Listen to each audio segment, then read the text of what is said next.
So before I even start, I want to say a massive shout out to DissociaDID and their channel for teaching me heaps that my psychology degree managed to miss.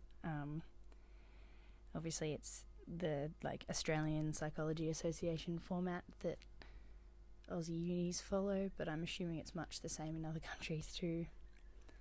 And I'm just surprised that OSDD was missed. I did graduate a little while ago, so maybe it was just missed when we did personality subjects. I don't know, maybe I completely zoned out, but I got pretty good marks throughout my degree, so I don't think I would have missed something as big as this. But DID was just very briefly touched on, so I applaud DissociaDID. I applaud them for doing what they're doing online. It's really brave and really important and super educational. Something we need in this world. So thank you, DissociaDID, because I think I have finally worked out my diagnosis. I wasn't sure about posting something about this because it's all been very confusing for me. But finding out what I found out today and sort of being able to relate to it as strongly as I have, I wanted to talk about it just in case there's other people in a similar situation. So backstory. I started watching DissociaDID's video on dissociative identity disorder a while ago and related a lot with her, is it rude to call them symptoms? I don't know what you'd call them.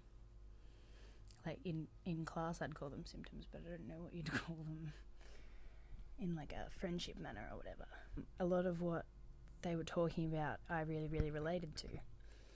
So I did a little bit more research and went to my own psychiatrist who had diagnosed me with c-ptsd before, and the general consensus was like, yeah, makes sense. So in DissociaDID's video, Dating with Multiple Personalities, they mentioned OSDD, which is Other Specified Dissociative Disorder, and I decided to look this up because getting through a health science and psychology degree, somehow I was unaware of this, and definitely just for my own professional opinion would need to know about it, but given that I related so strongly, I was like, ooh, this might be a bit of an eye-opener. And oh shit, was it. So it's very similar to dissociative identity disorder, but rather than having differentiated alters, they aren't as differentiated from each other, or there's no amnesia between the switches. So this whole time I've been describing these different parts as almost alternative personalities, but like they're all arguing and constantly screaming at me, and everyone, sometimes they agree, sometimes they disagree, sometimes half of us agree and half of us don't. And I thought that sort of discounted me from the DID community, even though my own doctors were sort of like, yeah, no, that fits. I didn't feel like I belonged, probably partly due to the taboo of multiple personality disorder from all like the horror movies and random shit we watch as kids, which if anyone argues that they are not like harmful to the community, it's just wrong. I feel like some of those movies steered me very far away from the help that I needed to get because of the taboo that they probably didn't create but definitely contributed to. So OSDD, the parts rarely ever switch or sometimes don't switch, which I related to a lot more strongly. I have had situations where I've felt an old man. I don't know how to describe this without it sounding weird, and it's very uncomfortable to do in front of a camera, but there's an older man who previously felt a lot more in control and a lot louder, who like relatively sits at the back now, but he's definitely a separate entity to Sunny, the one that, well, isn't here right now because I'm a nervous wreck and I'm feeling more like me, but Sunny who would go to gigs, or the one you see performing on stage with a guitar, because she just handles shit better.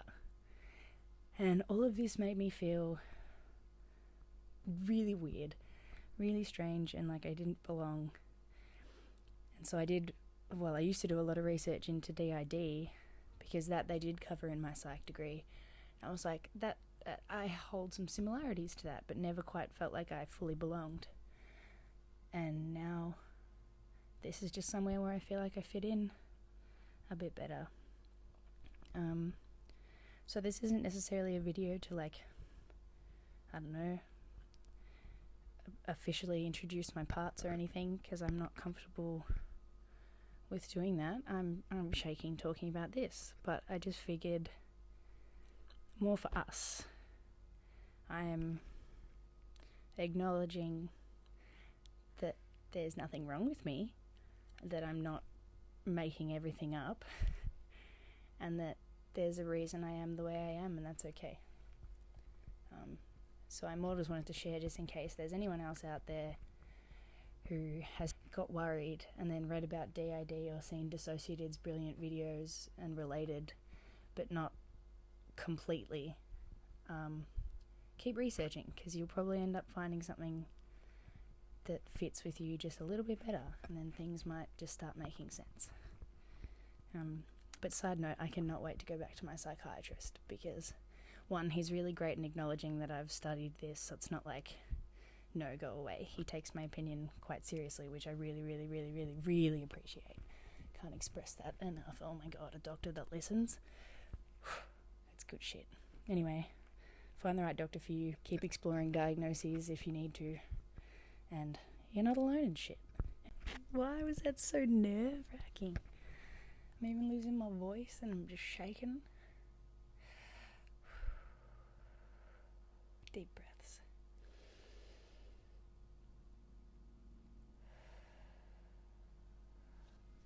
I always forget the effect deep breathing can actually have.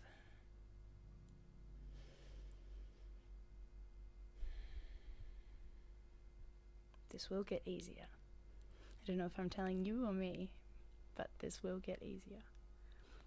I'll see you next time.